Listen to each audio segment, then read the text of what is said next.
अस्सलाम वालेकुम व्यूअर्स, उम्मीद है आप सब खैरियत से होंगे। आज का हमारा उन्वान नज़म प्याम लतीफ़ है और ये सिंधी ज़बान की शायरी है। तारफ़ो इंतखाब है प्रोफेसर अमजद इकबाल और मुतरजम हैं शेख अय्याज़, मतलब तर्जमा करने वाले इसके शेख अय्याज़ हैं। आइए शेर नंबर 2 की तशरीह करते हैं। बेएतदालियाँ हो तो क्या चारा गर्क करे, परहेज़ ही ना हो तो दवा क्या असर करे। ये नज़म सिंध के अजीम सूफ़ी शायर और फ़िलासफ़र शाह अब्दुल लतीफ़ बटाई के सिंधी कलाम शाह जो रसालू का तर्जमा है।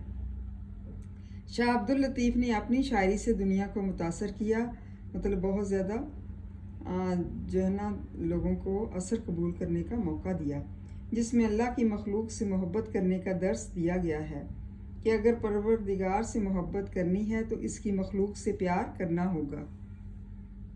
हज़रत शाह अब्दुल लतीफ़ बटाई ने अपने कलाम में तौहीद इलाही, हुब्बे रसूल सल्लल्लाहु अलैहि वसल्लम, हकीकत व मार्फत, शरीयत व तरीक़त और हयात व कायनात के असरार और रमूज़ को शरह बयान किया है।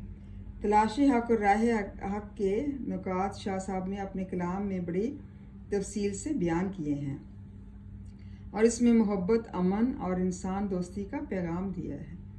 आपकी शायरी पढ़ने के बाद हमें ये इस बात का अंदाज़ा होता है कि इनका कलाम इंसानियत के गिर्द घूमता है। शाह साहब अपने इस शेर में इस तरह से इंसानों से मुखातिब हैं कि इंसान नफ़रत, हसद और बदअमालियों जैसी बेराह रवी और बद परहेज़ी का शिकार हैं। तो अगर ये शिकार रहेंगे तो मदद करने वाले और दुआ करने वाले कैसे इनके दुखों का मदावा करेंगे, मतलब कैसे इनके दुखों को मिटाएंगे।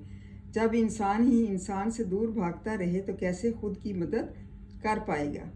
इंसान का काम है कि वो बेदार रहे, खुली आंखों से देखे और हकीकत को पहचाने।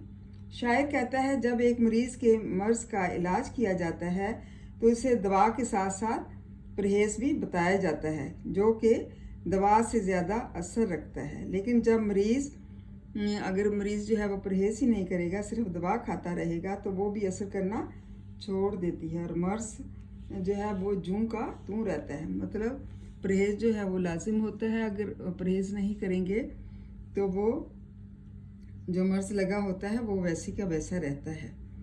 इसमें उन्होंने बड़े अच्छे तरीके से जो है ये अंदाज़ जो है इख्तियार किया है कि इंसान का क्या काम है कि वो एक दूसरे के साथ मोहब्बत करे, ना कि नफ़रत या हसद और बदअमालियों का जो है वो ज़िम्मेदार हो, और हमेशा जो है हकीकत को पहचाने और परहेज़ी को, अगर बद परहेज़ी को छोड़ देता भी जाकर जो है दवा असर करती है, क्योंकि परहेज़ करेंगे तो फिर ही दवा असर करेगी। तो कहते हैं ना कि परहेज़ जो है वो इलाज से बेहतर है। तो हमें भी चाहिए कि इस तरह से अपने कामों को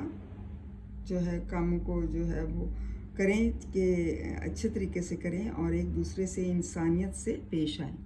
उम्मीद है तलबा आपको इसकी समझ आ गई होगी। थैंक यू एंड जज़ाकल्लाह खैर। इसको याद करें।